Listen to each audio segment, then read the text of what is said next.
again. As I said, it's survival week. So since it is Tuesday and I did a book review yesterday, I'm doing another book review. And like I promised, it's The Maze Runner.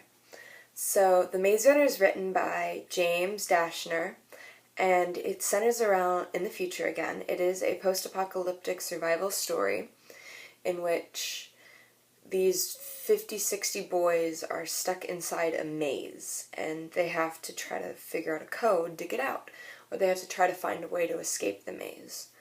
Now, our main character is Thomas, and he has no last name. He cannot remember his last name. He can't remember anything from before he woke up in the box. And the box is a little elevator that goes up into the glade, which is, if you think about it, the center of the maze. You have the glade, which is the center, and then you have all your maze that goes out around it. So then there's that, and he wakes up, and these boys have set up this system in which they can take care of each other, and they can feed each other and all that, and it's a really, orderly, organized system. And he shows up, and things start going crazy, weird things start happening. There's these things called grievers, and they're these blobs of blubber with needles and stuff sticking out of them that do weird things, and they roll around in the maze at night. And what happens is one of them pretends to be dead, and then someone almost gets killed, and the whole story is centered around them getting out of the maze. Now, there's these people called runners, which they run through the maze, and they go to sections, and they map out the sections, and then they come back, and they compare the maps and all that. And that's what our main character, Thomas, wants to become. He wants to become a runner, even though he has no idea what it is. He just knows he has to become a runner. Also, he's figured out that he has kind of special abilities. He is extremely fit, he is just extremely intelligent, and he just knows things. His memory was wiped when he was coming up, yet he at one point says it was like a theater, but he doesn't remember what a theater is or what it looks like. He just knows. He just remembers remembering, as it was put. A good line from the book is someone said, "I remember remembering, but I don't remember anything else." And it was really, that summarized the book in one line. And so pretty much I have decided that I'm no longer giving spoilers, I'm no longer giving the books away. I'm just going to kind of talk about what I thought of them and all that, and sort of give a summary. So eventually a girl shows up. As it says in the back of the book, a girl shows up and everything starts changing.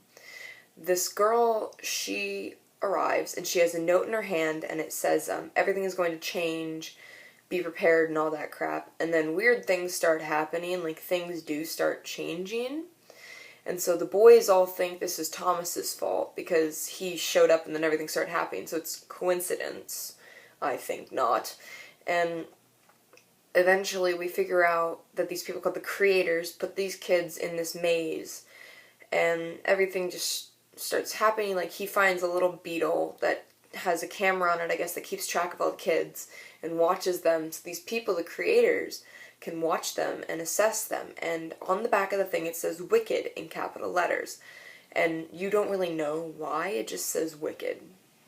Now, as I said, the entire book is remembering what you remember. You remember remembering, but you don't remember anything else, as I said earlier. And that's kind of how this book is the entire time.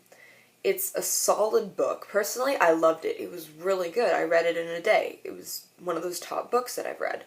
Problem was it was confusing to me. And I don't know if it was supposed to be confusing or if it really was confusing. And my brother read it too. We both read it so we could assess each other and all that. And he said, well, I think it's supposed to be confusing. You're supposed to be confused. You're just like Thomas. But it's a third-person narrative. It's not first person. If it was first person, I could understand the confusion and the frustration and all that and wanting your reader to feel that. But it's third person, so when you write like that, it's kind of supposed to be like you show and you explain, but you don't confuse your reader. And it's not like the names got mixed up and stuff. You understood who everybody was. It was just that you kind of got lost along the way. Like, there's secrets to the maze that he asks for answers, and you want the answer too, but it doesn't tell you the answer, and you're just like, why won't you tell him the answer? Because I need to know. And I think the book is supposed to be like that, actually. I think it's supposed to make you want to feel like Thomas and feel like you are in the glade and all that, and you're in the maze. But so, personally, I thought I didn't know what's going on some of the time. Like, I was like, why is that a secret? Why doesn't he just tell him? Come on. And eventually it kind of almost got annoying. Like, it was fun and interesting and all. It made me frustrated and stuff, and like a good frustration, but then it just got plain annoying. Like, I could not stand it. I was like, come on, just answer the question already. I'm so... ugh. And I get frustrated like that too in most books when I don't know what's going on. I go, oh, come on, I'm reading your dumb book, give me the answer, kind of thing. And generally throughout the story, you never really completely understand everything. Like, the entire story is like secrets, and the entire story itself is a frickin' maze. You're like running through it, like, okay, did I turn left or right here? And you're like, oh, come on, just help me. Come on, James Dashner, why don't you just answer my question? But he doesn't answer the questions. Other than that, though, that's like that was my main problem with the book. The other thing was, I think it was a great survival story. It just was. It had a solid premise to it, and like I said, being stuck in one place is really hard to write about, but it was just a good all-around good story. And another good thing is it had great background characters. Like, some books struggle to put a background character like a sidekick and make them a sidekick, and they just shove them aside and you label that person a sidekick. Like, you're just like, yep, they're there for the end. They're the sidekick. They're the sidekick, don't worry about them, they're just the sidekick. And you're like, and in this book though, Thomas had friends and stuff, but they weren't really sidekicks. They were like heroes too, and it was so cool, and I loved that. Because they weren't really background characters then, they kind of became main characters themselves. And you just liked that. It was fun to get to like, see that they were also not really background characters. Also, the book was just a solid finish. Like, the end, it never stopped. Like, you kept going, and it built. It just kept going, and it was like building a condo in your head, and you could not pull it down. You were like, oh my god, where is the climax in the story? The thing was, there wasn't really a climax. It was just all, like, leading up to something, and then the very end just dropped you off a cliff, and you were like, oh my god, there's a cliff there, and you just fell, and you're falling, and you're falling, and you're falling, like, why am I, wait, that's the end of the book? And you were like, I was seriously horrified. I was like, no, that's not the end. There's like more. There's gotta be more. And I flipped the book over and it said the next book, The Scorch Trials, and book after that, The Death Cure. And I was like, oh, good, there's more books. Yay, me.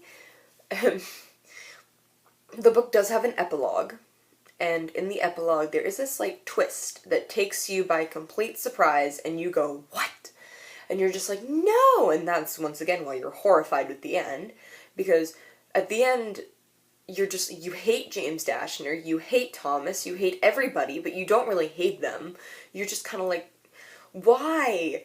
You want to grab them and just go, why? And then James Dashner, you want to slap him across the face and be like, what were you thinking? And then you want to walk away and pretend you never did anything and just hope and pray you can read the next book still.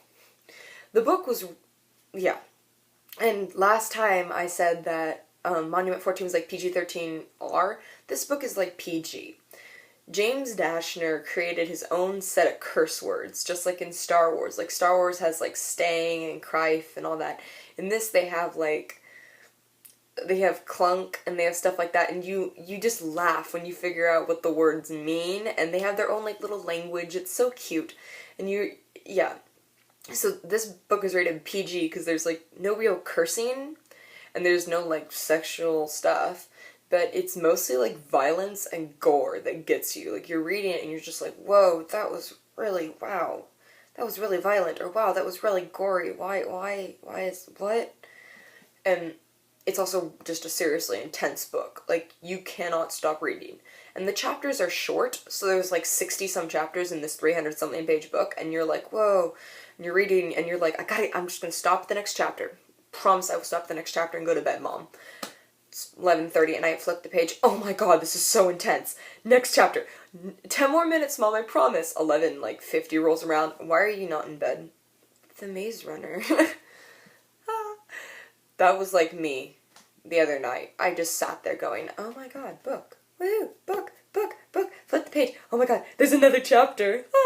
Kept reading. My mom came in at like 1:30 in the morning and was like, why are you still up? I was like, because I'm reading the book. Duh. And she kind of laughed and said, okay, just go to bed. And so then I went to bed. But I finished the book there though, so that was good. In the end, though, the book, as I'm reading it, a 9.5 stars. The only reason I'm taking off half a point is because I did get frustrated and I did get a little annoyed with not knowing everything. If I knew everything, I would have given it 10 stars, but it made me use my imagination, so that's why I only took off half a point versus a whole point. So, this is another review. I want you guys to just tell me what you thought of it. I know I'm doing a little different stuff now. I know I've created openings to the movies and all that, so I want you guys to tell me what you think of that. And just leave me comments and anything else you guys want me to review. I would love to read it because I have way too much time on my hands. Okay, bye!